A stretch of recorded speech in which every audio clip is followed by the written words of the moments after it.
Welcome to the latest edition of the Fifth Mascot. It is the definitive online show about your Cincinnati Reds with PJ O'Keefe of WCPO.com. I'm Ken Brew, and here we go.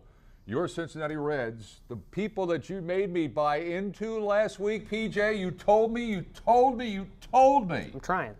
that this team would be back in contention by today. I'm trying. See, you're making Corky upset. You always do this. Oh, Corky. With your anti-Reds Corky banter. went down. He was fine. Your boy's back, Votto. He is back. Yeah. And that, whether that's good news or not is yet to be seen. Just a couple of games so far. But it's promising just strictly from a locker room perspective. You've got your first baseman back. You've got your MVP candidate back. As what? I mean, as what? What did he leave as? He was hemorrhaging when he left, and now he's back. He's not this big bopper. He's not Adam Dunn. He's not 40 and 100 every year. He's a line drive hitter. He's a singles hitter. What do you get with him that you didn't have while he was gone? I think, well, if you look at him just the first two games, he seems a little more aggressive. I think that maybe he had some reflection time. I think he had some rehab where he got it in his head that he needs to be a little more aggressive, and he's had a couple of hits that have come early in the count, that have gone the other way as a line drive hitter. And yes, essentially he is a leadoff hitter in your number 3 spot, but he's irreplaceable for what he does for that lineup. I mean, whether or not he's still hitting 40 home runs or close to 40 home runs or 30 home runs or even close to 50 doubles, he's still going to have a presence about him where pitchers are going to worry in front of and behind him. They know where he is, and they're going to pitch around that. It's going to happen. Or walk him, yeah, that's But possible. what this does, in essence, is it takes Brian Pena out of the lineup. Now Mesoraco is your guy, but Pena hit very well in Votto's absence. So now this is a team that can't get one of its better hitters on the field, and they can't get the players they have on the field to hit. This is a dilemma. This is a problem. That's true, and I think increasingly you'll see Devin and Brian split more time. Devin's come back down to earth. He's not the 480 guy he was the first couple of weeks he came back from his injury. That's just not realistic. He's back down around 300, his average is. He had 5 games there without a hit, so there's going to be a lot more swapping out. Pena's a 275 guy. He's pretty consistently there. I do see that. That means it's time to move on. It is. That was a rocket, too, by the way. That was a heater, Does that 92. mean we're moving on? We're moving on. Moving on. So, speaking of guys coming back and trying to revamp this team, it's tough to see how they win as many games as they need to get in a position where they can take this division. So we have to hold on to hopes, though, that the wild card is going to be attainable. We have to hold on to that hope. Well, look at how many teams are between them and that second wild card. You got a couple tied for that wild card, for the second wild card. Then you got 4 other teams, I believe, in front of them. Here's the problem. They can't hit the ball consistently enough to string together 6, 7, 8 wins in a row. They have the pitching that will prevent that, but they can't string together those wins. I think I saw this. It might have been you, because I read you religiously. I try. I think you mentioned that they've had 1 game this year, 1, where they've come back from a deficit of 1 run or greater. 1. That's sort of a bombshell stat. It's tough to get around that, and it's true. They're not winning series. You're right, but the bullpen is coming back, and I think that's a really good sign. There are guys who were up around 5 and 6 ERA earlier in the year who weren't getting the job done in late innings after the starters set them up. They're coming back. Guys like Logan Ondrusic's only given up 1 run in his last 6 appearances. He's pitched 2 innings most of those appearances. We got guys like J.J. Hoover. He's actually settling in. He's looking like J.J. Hoover at the end of last year. 3 runs in 13 appearances, the last 13 appearances. And then we have Manny Parra just giving up 1 run in 10 appearances, and that's really good news to have that lefty specialty who's evening out. So when you look at the numbers, we're starting to get to a point where we can say, okay, this is what this team is going to be, and if that consistency can stick around, there's a chance here, Ken. There's a chance. This pitching staff goes into every game, PJ, thinking the same thing. They're thinking, if we allow more than 3 runs in this game, we're toast. We're toast. This team can't play comeback baseball. With guys like Johnny Cueto, sometimes you don't need toast. All right, your boy Matt Latos, who's upset because he had to go to that final rehab start in Pawtucket. His quote was, "It's a shame such a great effort was wasted on a rehab start." Dude hadn't pitched since Moby Dick was a minnow. Now all of a sudden he's upset he had to go to Pawtucket for a day. But I do think this, when he comes back, the rotation gets better because Cingrani goes where he has to go. And it'll be Cingrani that leaves that rotation. Yeah, and again, you're making Corky upset. Is Corky drinking again? Corky, he might be actually. He's still on the disabled list. Yeah, well, down in falling AAA. down We that miss much you, in Corky. the afternoon. He's probably drinking. Well, again. it's possible he's taking a break. You know, Pawtucket's a fine city, by the way. Beautiful is? river, lots of great Italian food. Try it sometime. Great stadium too. Pawtucket, Rhode Island. It is a very nice baseball stadium to watch a minor league It game. is, Yeah, and I would cheap not too. want to live in Pawtucket. Perhaps Your not. taxes are through the roof there, Pete. That's true, Northeast. Matt will be a great addition. Yes, there's no doubt about that. What form he's going to consistently be in is a question mark, and that worries me. And so you got to look at: are they truly going to keep? They're going to keep him in place of Cingrani permanently. You know, Simon, he'd be great back in the bullpen, but as I mentioned earlier, with those numbers coming back down, it's not as urgent of a need as it was, say, 2 weeks ago. How many tattoos do you have, by the way? 17. Really? No, not 17. How many? 5. You have 5 tattoos? 5 tattoos. Where are they? Mystery locations. Really? Yes. Who's seen them besides you? My mother. Your mother's seen your my, tattoos? My fiance. Really? And that's about it. Yeah. So you're about 300 behind Latos. Give or take. Right. Give or take. I think Latos comes back, Cingrani leaves a rotation, but I do think it makes it a better rotation. I can only hope that is the case. But regardless of those two, you still got good, solid starters around him that can help keep this team going. 5 tattoos. On the other side, 5 tattoos. 5, just 5. On the other side of the spectrum here, the Reds lineup is the real concern, and it has been all year. You know, regardless of who's in the starting rotation, you're going to get some decent performance, right? I blame Dusty Baker. And we can always blame Dusty Baker for the way that this lineup is, and the organization of which has been tough because of injuries. But we're at a point now where we're getting healthy. Bruce and Votto are back. I can't think of anybody key in that lineup that is injured right now. Skip Schumacher's still on the mend. So now you got to look at truly what is this team going to be, and I think the first guy that you point to and say where does he fit really is Todd Frazier. Todd Frazier's hitting second now, or has been, right? Yes. Which to me is absurd. Yes. I mean, he's getting on base. His OBP this year is okay. In fact, it's better than okay. It's about 35% of the time he gets on base. Mm-hmm. But he's your best power guy right now. Mm-hmm. Bruce is not your best power guy. Votto's not your best power guy. Phillips isn't your best power guy. This guy is. You got to bat him 4th. You may want to bat him 3rd, but I would definitely bat him 4th. And I don't understand what's going on there because Brian Price, half the time it looks like, you know, he arrives at the stadium, you know, he goes in the bathroom, he takes a shave, and he comes back and he's got a lineup. It's like I'm not sure what the thinking is here. I think it's tough. You did say he takes a shave. Yeah, it's true. Takes a shave.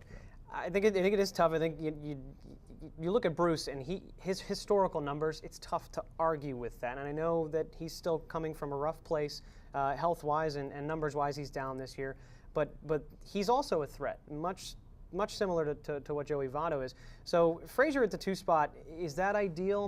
No, it's not. Brandon's probably really good for that spot and should be. But it does create a little bit of a conundrum for pitchers because they're going to want to throw more fastballs to a guy like Billy Hamilton to try and get him out, and which fastballs which he can hit. Then you're going to want to throw to a power guy who can hurt you with 2 men on. PJ, here's the lineup. It's Hamilton, when he's healthy, Schumacher, left field. Oh, okay. Votto hitting 3rd. Okay. Frazier hitting 4th. Bruce hitting 5th.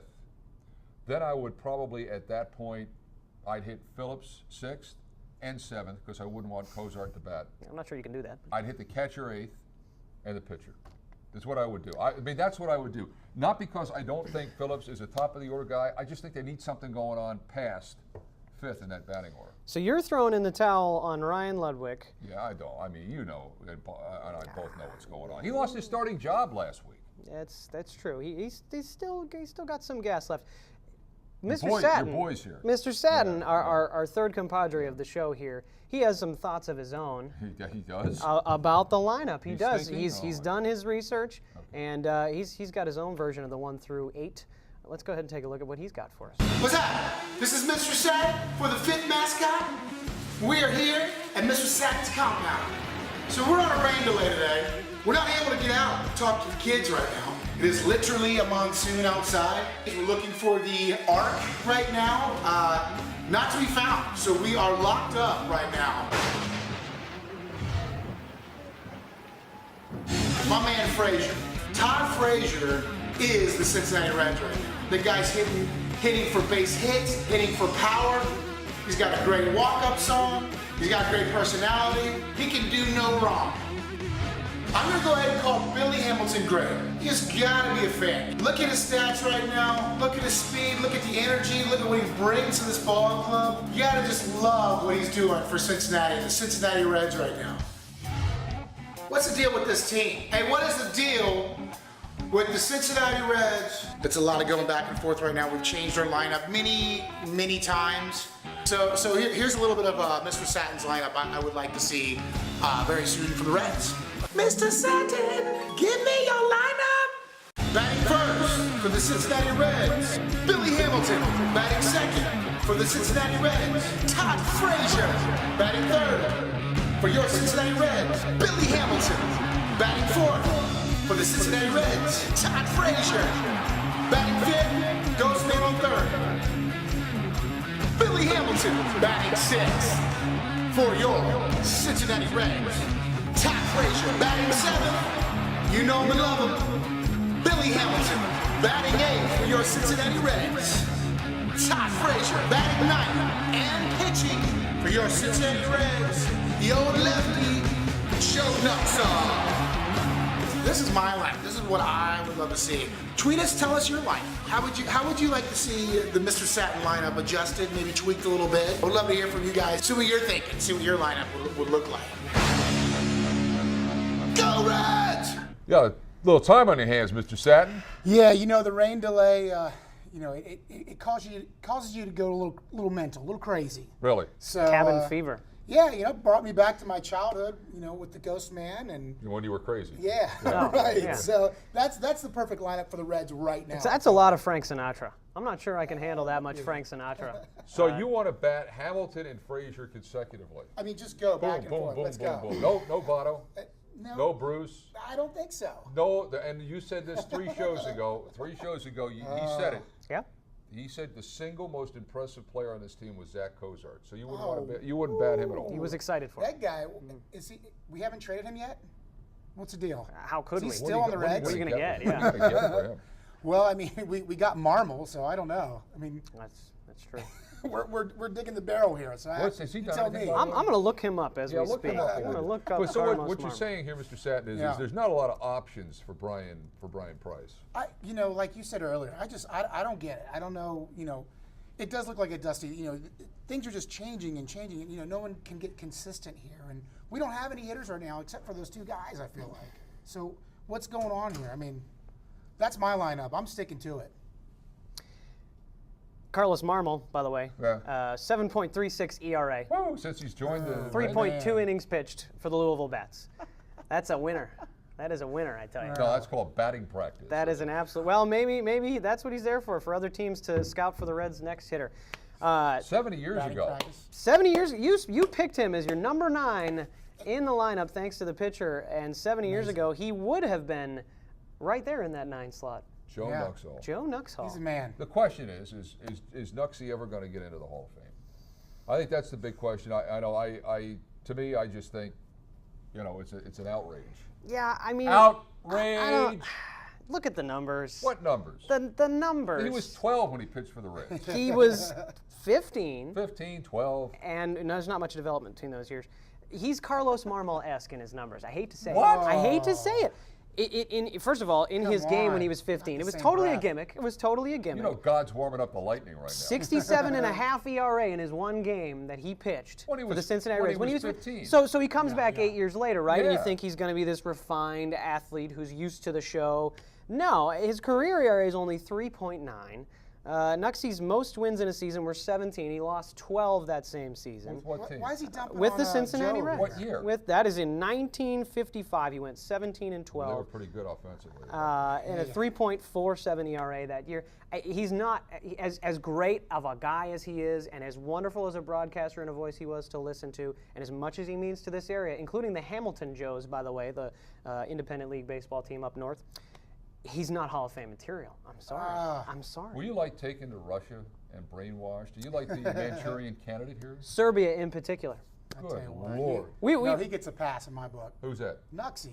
Oh, first of all, because he was 8 when he pitched for the Reds. You Yes. got to get him in. 7'5". I mean, we're getting younger here. It's a gimmick. The Hall of Fame's not not built on gimmicks. We brought in an expert to talk about this. Talk some sense into you. We have the Reds historian, Mr. Greg Rhodes, on the line here on Skype. Hello, Mr. Rhodes. How we doing? Hey guys, how are you? Fine. Talk some sense into PJ here. Nuxie belongs in the Hall of Fame, right? Well, not to throw a monkey wrench into this, but the conversation about Joe being in the Hall of Fame was about his broadcasting career, not about. I don't think anybody ever was trying to make the argument about him being a Hall of Famer from his playing career. Yeah, but Greg, he was 4 years old when he made his Reds debut. Well, we'll give him a few more years now. He was in junior high school, though. I mean, that's the amazing at 15. thing about it. At 15, he just finished the 9th grade. But don't you think that's a hook, Greg? I mean, come on. I mean, if nothing else, well, I get it. You know, there's probably an exhibition for him, or was at some point, because he was the youngest. It was the war years. Yeah. I mean, there was one-armed guys. I mean, the game he debuted in is a poster child for the war years. Right. 4 of the pitchers who pitched for the Reds in that game, that was their only appearance. That was their last appearance. So you're saying, I mean, Greg, except for Joe. Joe did come back, but I mean, it was a time when almost anything goes. And a 15-year-old kid who could throw the ball through a barn, they decided to take a shot at him. And Joe had 2 arms. We want to point that out. 2. He Yes, did he have did. 2 and 2 legs. So you're saying, though, Greg, that Mr. Satin could theoretically have a chance at pitching one ball game based on Cincinnati Reds history sometime in the near future. Oh yeah, is he 15? No, but he's 7. He's very close. Depends on what time zone. Hey, they made an entire movie out of a guy that got 1 at bat in Major League Baseball, right? That's right. And it's one more than I've got. I'll tell you. That's true. That's true. Who will be the next Red in baseball's Hall of Fame, in the Baseball Hall of Fame? If you had to pick somebody right now, Greg. Davey Concepcion's probably the closest, based on the fact he's still on the Veterans Committee ballot. Yeah. And we don't know how close he is because they don't release the tabulation on that. But Davies probably got the best chance. Otherwise, you're probably looking, I mean, on the current Reds team, I mean, would you say Joey Votto? But he'd have to have a few more years like his MVP year. Johnny Cueto, but he'd need 8-10 more good years. I mean, which he could do. I hope he does. Yeah, and it's not even someone that was with this team for a while and then went someplace else. I mean, Junior is, but he's not going to go in as a Red. No. Guy, but he's going in for the first decade of his career, which was all in Seattle. Right. Yeah. That's right. But he's going in the Reds Hall of Fame this year, and I think rightfully so. He belongs in a Reds Hall of Fame. I mean, he wasn't as great as we all thought he'd be because of the injuries, but he still had a very good career here. He did. Well, Greg, are there any mascots in the Reds Hall of Fame or possibility for mascots to get into the Hall of Fame? Absolutely none. Good. Well, then I'm sorry, Mr. Satin. Hey. I think your dreams may have just been crushed. We can get in there as the 5th mascot. Come on. I think Rosie has a better shot. Yeah. Aha. I got a serious question though for you, Greg, because you go all the way back to Harry Wright, 1869. Yeah. Could this team, this current Reds team, snare that record as being the most anemic Reds team in the history of the franchise, the lightest hitting team in the history of the franchise? Oh, no. Well, I mean, partly is because back 100 years ago in the dead ball era, before Babe Ruth came along and changed the game, I mean, this team would be a slugging team compared to those guys. So, I mean, you kind of got to look at it era to era, but I don't think they're going to be quite that bad. But, right now they're running about 13th in the league, aren't they, in runs scored, 14th in runs scored. I mean, they are way down there in runs scored. Yeah, the last I checked, in all of baseball, they were like 28 out of 30. But it's not good, not good at all. It is dismal. Last question for you, Greg. Sure. Corky Miller. Oh my God. He's had some history with the Reds here in recent years, and he's been a critical part of the fanfare surrounding Cincinnati. PJ wants to have his child, by the way. What chance does one Corky Miller have for any historical relevance in the Reds Hall of Fame?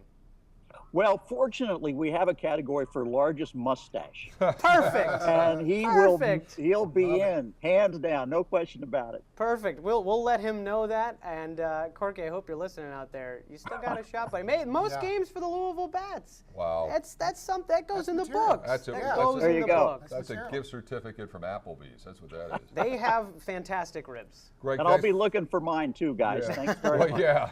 You keep looking, Greg. 'Cause in this operation, it might be a while.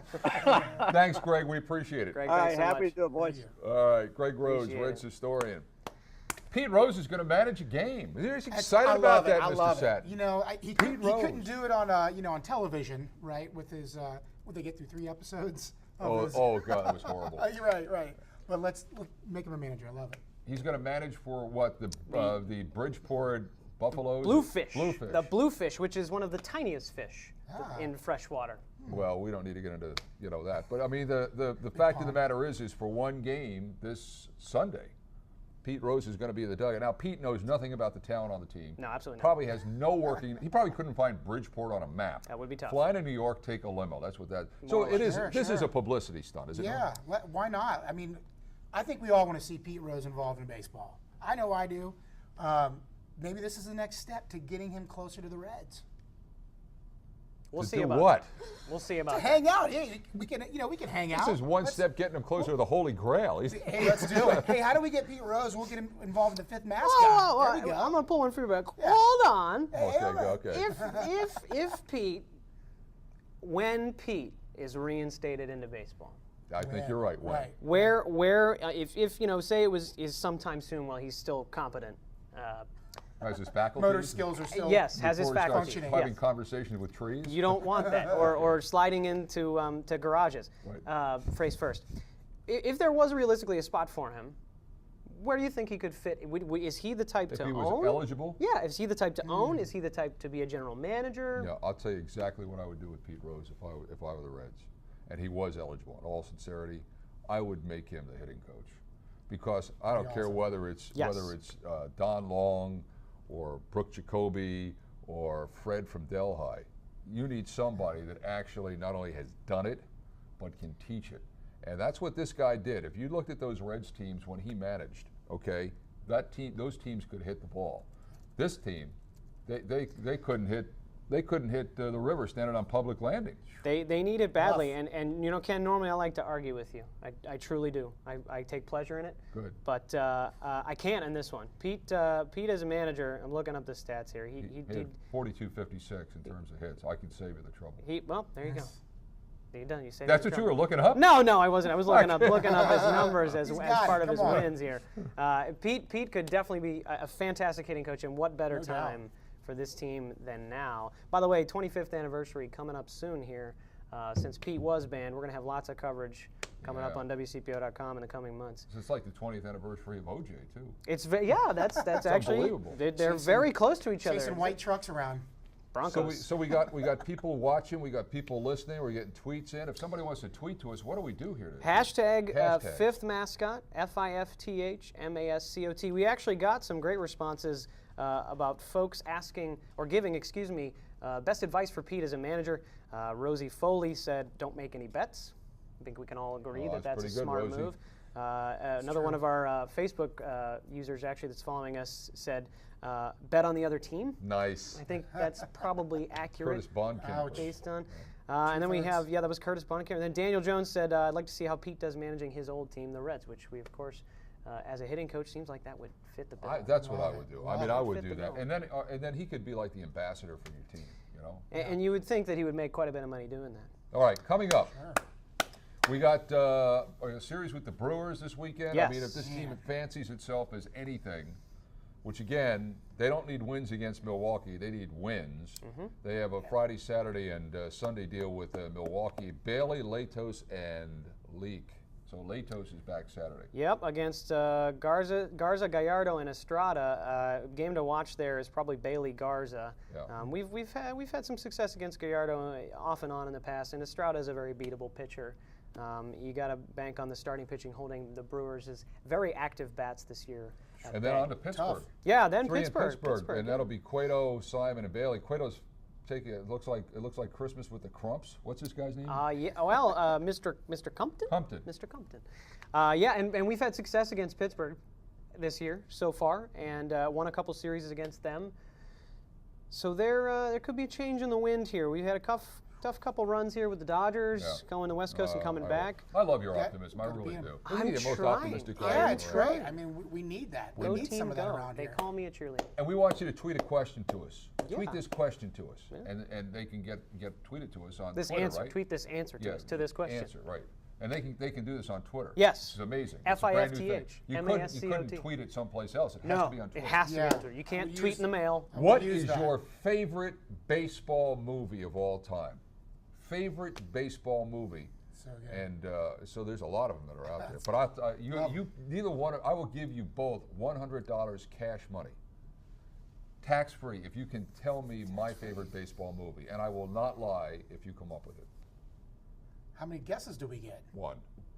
One. Why? The show's got a Man. time limit. Well, that's true. That's true. The Natural. Wrong. Yeah, I was thinking The Natural or Bull Durham. Wrong. My favorite baseball Bad movie News of Bears? all time. He said you That only was won two. one. That was two, wasn't it? My favorite baseball movie of all time is Safe at Home. Well, Have you seen that one? I have. Yeah, With yeah. Mickey Mantle and Roger Maris. Very Yeah, nice. okay. And Yeah. William Frawley is the manager. That is a And all the kids said, Mickey Mantle, Roger Maris. I loved it That because is it was nice. in 1961. fine piece of 61 First year film. the Yankees moved to Fort Lauderdale as their spring training home. Yeah, They filmed wow. it there. There you go, in a perfect atmosphere Right. for it. And everybody that was interested in that, thank you both. Pedro Serrano is my boy. Right. I'm a major league fan. Can you hit the curve though? Personal. I don't know. I've never been able to So try. good. That What's your movie's- favorite baseball? Well, you know, I love that movie. I would probably go with that too. not Major to- League? Yeah, I mean, there's just so many, you know, Joe Boo. I mean, come on. Trouble with the curve? You don't like Trouble. it? Well, and hey, I can't hit a curveball, but and we'll show this next week. You hitting a curveball? No, I have hit a 100-mile-an-hour fastball. You have? I have. There is video evidence. Would you stand in front of Bunt? I Is this a did. bunt? I did. No, it was a legit hit. You tune in next week for Wow, that. that's a this hook. all 5'5" of this I wanna see slugged a that. 100-mile-an-hour fastball down the right field line. I Really? swear to it, and I will show it. The amazing thing in our industry right now is called time shifting, where you can look at things when you want to look at them. You take a piece of video off the internet and you put it on your laptop, put it on your mobile device, put it on your mother-in-law, and look at it later on. All of these episodes are available on WCPO.com for That's your right. viewing pleasure. Now we're back next Thursday. We are. Where are the Reds next Thursday? Further in the abyss or out of it? They are close to 500. Close to Maybe 500. one game out. What do you think? Well, you know, I called that sweep, and that did not happen. Yes, I know. So I wasn't going to bring it up. I want to see a streak. You know, you guys talking about it earlier. Can we get like 3 or 4 in a row? Right. So, There's a guy named Ernie. He's going to streak right down Man. Gilbert Avenue. That's There amazing. he is. that's There a he start. That's a start. Tune in next Thursday for another edition of The Fifth Mascot, and only on WCPO.com.